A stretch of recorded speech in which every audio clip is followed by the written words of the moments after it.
Today, I heard from a friend at JD that the company has already started layoffs, and he was among those laid off. Let me share a fact with everyone. From the National Day until now, our own business is much worse than before, even worse than during the pandemic.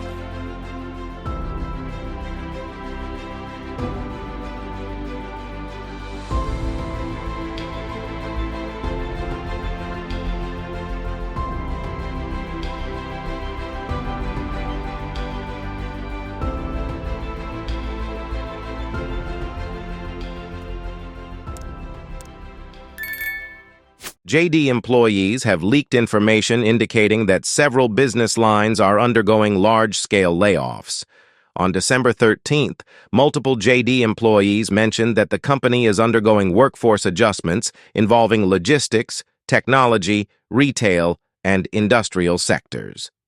Severance pay for laid-off employees is N+1, with no year-end bonuses, and further adjustments may continue after the new year.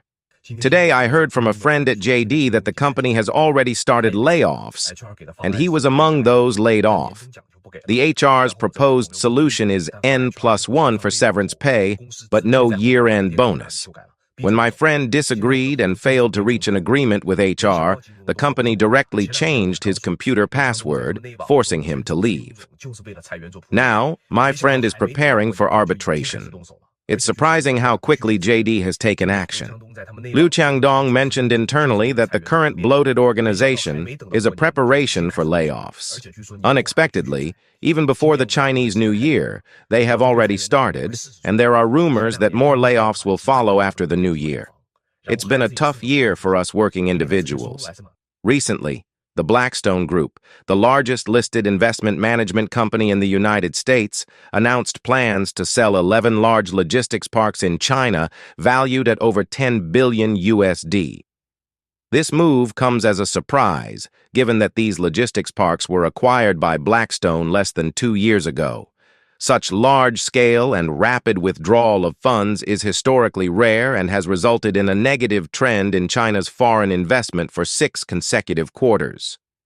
Not only Blackstone, but also other major global players like Vanguard Group, the largest private equity management fund, have decided to exit the Chinese market. Even Canada's Sovereign Wealth Fund and Norway's Sovereign Wealth Fund have joined the exodus. Well-known Fortune 500 foreign enterprises such as Samsung, Apple, Mitsubishi, and Toyota have gradually moved their factories out of China, relocating production bases to Southeast Asia and the Indian market. Surprisingly, in 2022, there was a significant reversal, and by the end of September 2023, foreign capital had withdrawn $160 billion USD for 6 consecutive quarters. Such massive capital outflows have led to a historic drop in China's foreign investment to negative figures for the first time since the beginning of the country's reform and opening up policy. Many people may think it's okay for these foreign capitalists to leave since they are exploiting China, but the reality is that these foreign companies provide significantly higher salaries and benefits compared to domestic enterprises. Foreign companies, such as Tesla, have voluntarily increased wages, and their compliance with labor laws, as well as various welfare compensations, surpass what many domestic companies offer. Tesla, for example, was praised for a $4 billion salary increase, which was actually a wage adjustment adhering to labor laws. Furthermore, foreign companies have contributed nearly half of the total export volume, with some regions like Zhengzhou in Henan accounting for over 60%. These enterprises pay taxes in China, helping the country earn foreign exchange, creating an annual foreign exchange surplus of up to 1.3 trillion USD, which is 1/3 of China's foreign exchange reserves. It's essential to understand that China imports goods such as oil, grains, and chips that require payment in US dollars. The revenue for these exports is in dollars, and without these foreign enterprises, China would not receive a penny. Moreover, when these foreign companies leave, the impact is not limited to the companies themselves, but extends to dozens or even hundreds of upstream and downstream businesses. Once a foreign company withdraws, the associated companies lose orders, leading to potential bankruptcies and unemployment for many. In Sichuan's labor market, countless people cannot find jobs. Chengdu's old market, I am a migrant worker. Oh my, there are so many people. Are they from Chengdu? It's early in the morning, not even 5 o'clock. Chengdu's migrant workers, I got up early the next day. In recent years, Shanghai, once a bustling metropolis, is now shrouded in gloom. Through comparative analysis, we have found that the Shanghai economy is facing severe challenges in 2023, losing the prosperity of previous years. Data shows that in the first 11 months, the number of closures of small and medium-sized enterprises in Shanghai reached 216,000, ranking the highest in the country in the number of deregistered companies. According to reports, from January to October this year, the total value of imports and exports of goods in Shanghai was bleak at only 30 trillion yuan, a sharp drop of 19% from the same period last year. This data reflects the artificial backdrop of Shanghai on the international trade stage, losing its former glory. This implies that Shanghai's industrial chain and external dependence are further intensifying, laying hidden dangers for future economic development. What's more worrying is the per capita disposable income of Shanghai residents, which is continuously declining, with a decrease of 5%. Considering the factor of inflation, the actual purchasing power of Shanghai residents has been severely weakened. People's living standards face a significant impact, having to confront the harsh reality of a substantial decline in consumption levels. The reasons for this economic downturn are numerous. One major factor is the sluggishness in international trade, instability in the global economic situation, directly impacting Shanghai's import and export business and small businesses facing an unprecedented survival crisis. At the same time, the pressure of domestic economic transformation and upgrading has increased the operating difficulties for Shanghai enterprises, with many unable to adapt to the new market environment and choosing to exit the market. On the other hand, the economic policies of the Shanghai government are also under scrutiny. In this economic winter, the government's tight fiscal policy seems to have a greater impact on enterprises, failing to effectively alleviate the financing difficulties of small and medium-sized enterprises, exacerbating their survival challenges. The government's measures have also failed to stabilize market confidence promptly, causing businesses to feel insufficient confidence and a low willingness to invest. Additionally, the instability in the financial market has significantly impacted Shanghai's economy. With the stock market experiencing volatility, investors' confidence has been greatly shaken, further increasing the difficulty of corporate financing. This uncertainty has led companies to hesitate and refrain from taking bold actions, affecting the overall healthy development of the economy. Overall, the Shanghai economy in 2023 has fallen into a serious trough, with a wave of small business closures, shrinking import and export trade, and a decline in residents' income, forming a severe economic dilemma. The government, enterprises, and citizens all face tremendous economic pressure. How to effectively respond to this situation will become an urgent issue for Shanghai.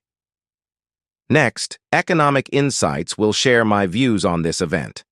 Shanghai, once a leader in the Chinese economy, is now in economic decline, not due to natural disasters, but the result of human actions. Foreigners and foreign companies are withdrawing from Shanghai, viewing investment as highly risky. The apparent reason is the human rights desert in Shanghai, making investment difficult and dangerous. Firstly, the departure of foreign investors undoubtedly reflects the grim reality of Shanghai's human rights situation. In an environment lacking human rights protection, enterprises not only face significant legal risks, but also find themselves in the forefront of political storms. Forced to operate in an environment where human rights are indisputably lacking, the sense of insecurity and panic among foreign investors has led them to leave. This is not only because doing business in such an environment is full of uncertainties, but also because they fear being affected by political disputes. Enterprises in this political storm walk on thin ice, where any movement may have a significant impact on their operations. This not only makes investors extremely uneasy, but also tarnishes Shanghai on the international business stage. Shanghai's international reputation is thus severely damaged, being considered a high-risk investment destination, lacking the rule of law and neglecting human rights. The outside world generally has doubts about Shanghai's business environment, affecting its former position as an international business center, gradually losing its appeal and causing international investors to hesitate. Secondly, political turmoil is another major culprit in Shanghai's economic decline. A series of unclear policies issued by the government have overwhelmed many enterprises, some even going bankrupt overnight. The instability of these policies makes investors feel unable to grasp the future economic trend, causing a sharp decline in their confidence in Shanghai. The government's overly arbitrary intervention not only disrupts the normal operation order of enterprises, but also deters investors.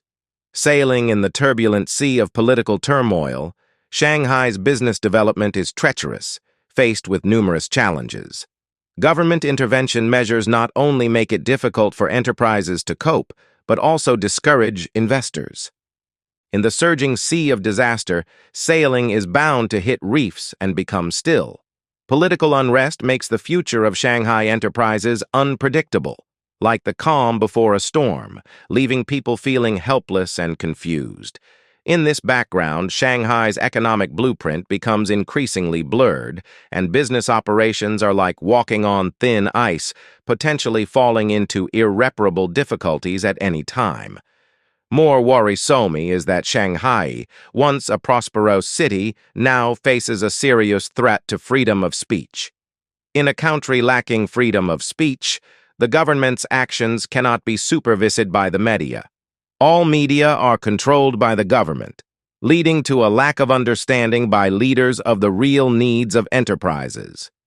Speech restrictions result in information asymmetry, and the government, lacking accurate knowledge of the real needs of enterprises, adopts a series of policies that defy business logic, making the plight of enterprises even worse. In a country without freedom of speech, the media becomes a propaganda tool for the government, rather than a supervisory body. The lack of freedom of speech means that the leadership has greater control over society rather than establishing open and transparent communication channels with the public. This control leads to a misjudgment of the economic situation by the government, saying it has an opportunity to understand the real needs of enterprises. The problems faced by enterprises are only the tip of the iceberg, and the government has failed to truly understand their underlying root causes. This makes the formulated policies empty words, unable to solve the actual problems enterprises face. Speech restrictions also prevent enterprises from freely expressing their views on government policies and conveying real information to the public. This makes the government lose a good feedback mechanism in decision-making and becomes more concerned about the nature of actual economic operations. Under speech restrictions, Shanghai is becoming an information island rather than an open city connected to the international community. In conclusion, the reasons for the economic decline in Shanghai are diverse, but the absence of human rights, political instability, and speech restrictions are undoubtedly key factors. These issues not only erode the trust of international investors in Shanghai, but also make enterprises struggle in adversity.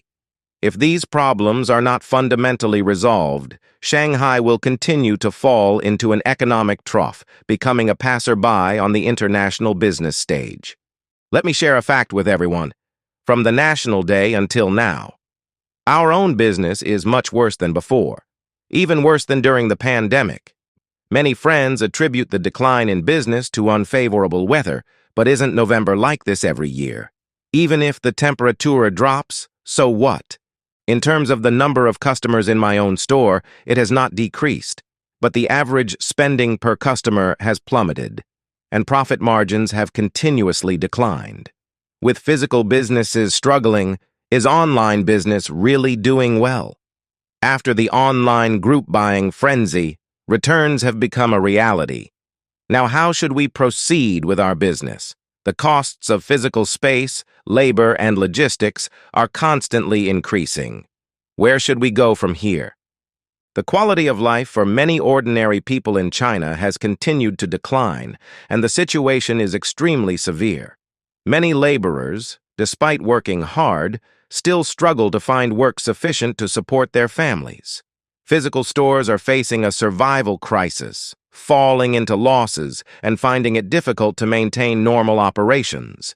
Even white-collar workers in large companies have to deal with the threats of salary cuts and layoffs, living on thin ice. Over time, work doesn't come with overtime pay, and many white-collar workers can only endure silently as their fear of unemployment cannot be concealed. The widespread and difficult issue of making a living in China has become a focus of social concern. Many laborers express that, despite their best efforts, they still cannot find enough work to sustain their livelihoods. The fiercely competitive labor market not only makes job opportunities scarce, but also exacerbates the problem of low wages, leaving the majority of laborers feeling helpless and desperate. The issue of social injustice is increasingly apparent, and the dilemma of physical stores is particularly worrisome. Many small merchants and small to medium enterprises are in trouble, struggling to survive. The sluggish economic environment has led to a decrease in people's purchasing power, causing a sharp decline in customer flow and sales for physical stores. The tension in the supply chain for essential goods has kept costs high, forcing choices between price increases or a reduction in service quality. Some physical store owners lament that once thriving streets are now empty, and business becomes increasingly challenging. Large companies' internal environments are not peaceful either. White-collar workers face the pressures of reduced wages and financial issues, and life is constantly threatened. Over time, work becomes a common occurrence, but the treatment of overtime pay is no longer present. This has left many white-collar workers feeling frustrated. To preserve their jobs, they can only choose to endure silently. Under constant work pressure, exhausted bodies and burdened spirits reflect the true state of their lives. White-collar workers are living a precarious life, and once they become unemployed, they may face even more difficult circumstances, causing widespread panic. From various perspectives, Chinese society is entering a dark period. The economic downturn has led to an increase in unemployment rates and a decrease in living standards, leaving countless people hovering near the poverty line.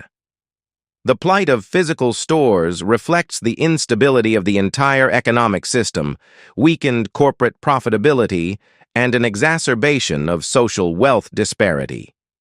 The issues of white-collar workers' reduced wages and financial problems directly impact the livelihoods of ordinary people, causing increased anxiety about the future. The future of Chinese society will become even more challenging, and people's lives will continue to worsen.